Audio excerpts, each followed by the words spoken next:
शक्ती काय बोलला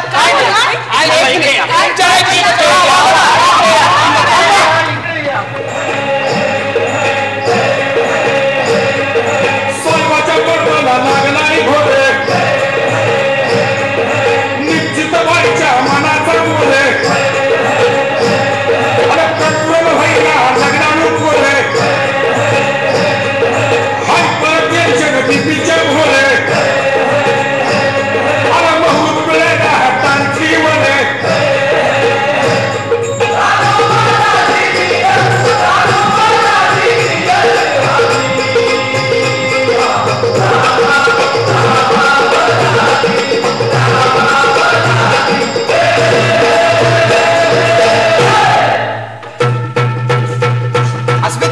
प्रधानजी mummy papa काय झालं मुलगा की मुलगी प्रधानजी अहो ते व्हायला त्यांचं अजून लगीन तरी झालंय का आणि ते आता होणार सुद्धा नाहीये म्हणजे हे लग्न सध्या तरी मोडलं का पण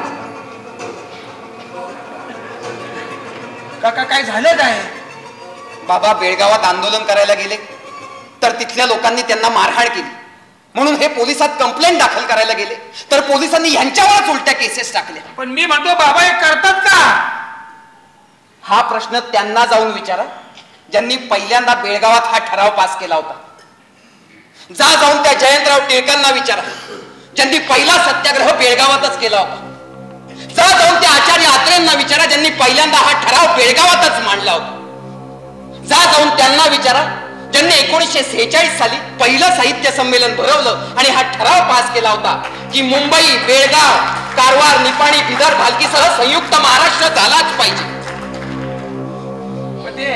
आज तुम्हाला अचानक कसं काय सगळं आठवलं अचानक कारण अचानक बाबांना मारहाण झाली म्हणून अचानक मी बेळगावात गेलो म्हणून अचानक तिथल्या लोकांना भेटलो आणि अचानक मला त्यांचे प्रॉब्लेम्स कळले तुम्ही राज्यकर्ते अचानक सुद्धा तिकडे फिरकत नाही तुम्हाला त्यांचे प्रॉब्लेम्स काय कळणार तुम्हाला त्यांची दुःख काय जाणवणार तुम्हाला त्यांची दुःख तेव्हा कळतील जेव्हा रेशन कार्ड वीज बिल मालमत्तेचे दाखले हे सगळं तुम्हाला कानडीतून मिळेल तुम्हाला त्यांचं दुःख तेव्हाच कळेल जेव्हा तुम्ही मराठीतून लिहिलेला अर्ज कचऱ्याच्या पेटीत टाकला जाईल तुम्हाला त्याचं दुःख तेव्हाच कळेल जेव्हा तुमच्या लेकरांच्या पुस्तकातलं राष्ट्रगीत सुद्धा कानडीत छापलं जाईल तुम्हाला त्यांचं दुःख तेव्हाच कळेल जेव्हा तुमच्या लेकरांवरती कानडीतून शिकण्याची सक्ती केली जाईल मला त्यांचं दुःख जाणवलंय समजलंय आणि म्हणूनच मी ठरवलंय मी या लढ्यात सामील होणार युवराज पण आपलं लग्न अस्मिता ते होईलच पण आधी लग्न सीमा प्रश्नाचं आता या मराठी द्वेष्ट्यांना कळेल मराठी माणसाचा हिसका आणि कचका काय असतो ते आता हा मराठी मुलूक पुन्हा एकदा संयुक्त महाराष्ट्रासाठी पेटून उठेल जेव्हा पुन्हा एकदा शाहीर अमर शेख यांचा वादळी वारा सुटेल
प्रकाशित 2 अंकी नाटक झालाच पाहिजे.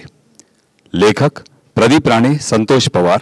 दिग्दर्शक संतोष पवार. संगीत लोकशाहीर संभाजी भगत, कमलेश भडकमकर. नृत्य दिग्दर्शिका दीपाली विचारे. नेपथ्य सुबोध गुरुजी. प्रकाश योजना शीतल तलपदे. वेशभूषा करिश्मा नानावटी. रंगभूषा शशी सकपाळ. प्रकाश विलास हुमणे. ध्वनी नितीन पवार. नेपथ्य निर्माण प्रकाश पवार आणि मंडळी. नृत्य सहाय्यक नितेश जाधव. ढोलकी सुधीर वखारे. निखिल.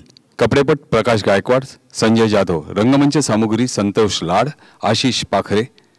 चित्रफीत संकलन निलेश रानडे. ध्वनिमुद्रण अजिवासन स्टुडिओ. छायाचित्रण प्रवीण साळकर. Design studio. प्रसिद्धी BY पाध्ये. प्रसिद्धी सल्लागार परसेप प्रोफाईल. व्यवस्थापक कैलाश कळंबे. स्वप्नील कांबळे. अभिजित शिंदे. पात्र परिचय किसन व युवराज हेमंत ढोमे. पेंद्या व प्रधानजी रमेश वाणी.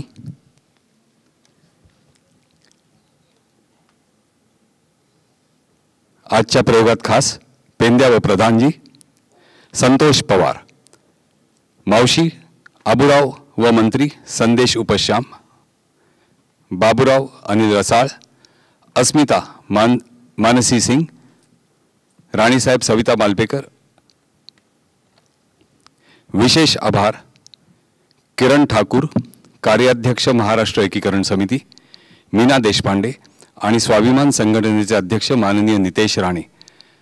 नाट्यसंपदा मुंबई सहर्ष सादर करीत आहे महाराष्ट्र कलानिधी प्रकाशित 2 अंकी नाटक झालाच पाहिजे अंक 2.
असं सळसळलं पाहिजे.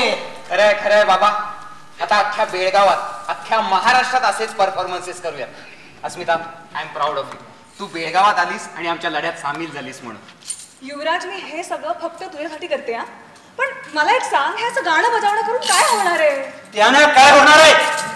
अगं असं शाहीर आणि रान उठवलं होतं त्यावेळेला. शाहीर अमर शेख, अण्णाभाऊ साठे, गवाणकर या वेळेत त्यावेळेला संयुक्त महाराष्ट्राच्या आंदोलनात डब हातात घेतला होता, लेखणी उचलली होती. अरे त्यांच्या कला पत्करे मराठा जागा झाला याची ललकारी देताच दिल्लीकरांची झोप उडाली होती. शाहीर अमर शेखांनी तर दिल्लीत जाऊन इशारा दिला, दो कवडी के मोल मराठा पिकने को तयार नाही. दिल्लीकर हादरले आणि तेव्हा कुठे आपल्याला महाराष्ट्र मिळाला. या थोर माणसाने महाराष्ट्राचा अख्खा हत्ती आणलाय. शेपूट तेवढं राहिले आणि तेच आपल्याला आणायचंय. पण तेच शेपूट आपण आणू शकत नाही, कारण आपणच शेपूट घालून बसलोय. अरे त्यावेळेला शाहिरांची गाणी ऐकून, नेत्यांची भाषणं ऐकून पेटून उठायला महाराष्ट्राच्या कानाकोपऱ्यातून लोक यायचे. आणि हल्ली तुझ्या बाबांच्या सभेला आपल्याला भाड्याने लोक आणावे लागतात. युवराज, अगं गंमत करतोय, पण तुझे बाबा आहेत कुठे? अरे हो हो, आपल्याला त्यांना शोधायला हवं. नाहीतर इथल्या लोकांना कळलं की महाराष्ट्रातून एक मंत्री आलाय आणि तो इथल्या लोकांना भेटतोय. नाही नाही, आपल्याला त्यांना भेटावं लागेल. नाही नाही, आओ बाबा, मी त्यांना सांगितलंय वेषांतर करूनच या म्हणून. वेषांतर? अरे पण हो, मला काळजी वाटते मी बाबा. समजावतो वेषांतर म्हणजे नेमकं काय आहे ते मी त्यांना सांगितलं. चला आपण बोलूयात.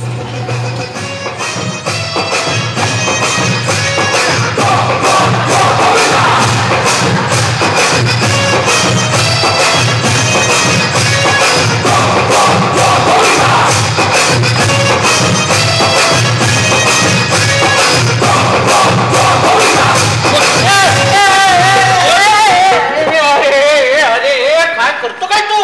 ते गोविंदाचा बॅकग्राऊंड लागला ना, म्हटलं हंडी फोडी आहे, नंतर कळलं मटका खाली जाईल. प्रधानजी, आपण युवराजांनी सांगितल्याप्रमाणे वेषांतर केलंय ना. वेषांतर मग जय आणि वीरू बनलो ना. मग जय वीरू बनले ना. मग चला आता पटकन स्कूटरवरून गाणं म्हणायचं आपल्याला. पटकन किक मारला घ्या. चला. हे काय? बेरिंग मस्त बेरिंग आहे. चला, बस. स्कूटर ना, स्कूटर. काय करते? स्टार्ट करतोय. बस माग. याचा दोष नाही, याचा बाप रिक्षावाला होता. असं कोण स्कूटरला किक मारतं का? मग किक मारा. किक मारू. चल बस. अरे आग लागली याच्या किक मारण्याला. अशी किक मारतात का? सुरू करा गाणं. चला चला.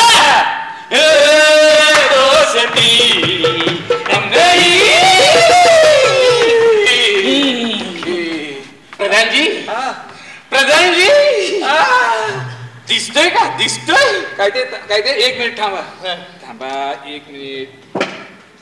दिसतंय? काय दिसतंय? काय दिसत नाही ते. काय काय ते? एक बारीक नजर टाका. एक ऍटम येतोय. ऍटम.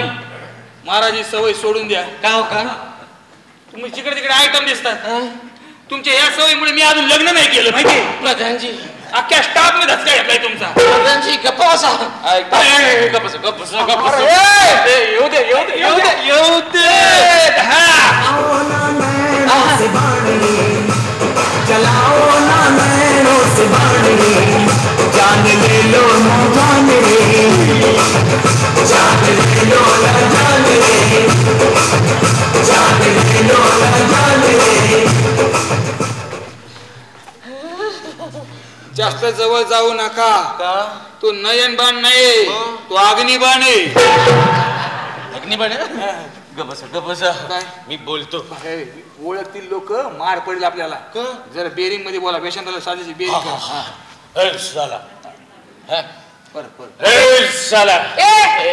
साला तुझी वहिनी, साला तुझा बाप, साला तुझी मामी, साला तुझी बहीण. बाई मी समजावतो. समजवायचा, समजवून सांगायचं. साला बाई हे बघा, ते साला जे आहे ना, ते त्यांचं बेरिंग आहे. म्हणजे काय असतंय ते? त्यांचं बॉल बेरिंग लूज आहे ना जरा. बेरिंग पकडून बोला. चला बाई, कोण आपण? काय झालं? भीक दिली ते बाईने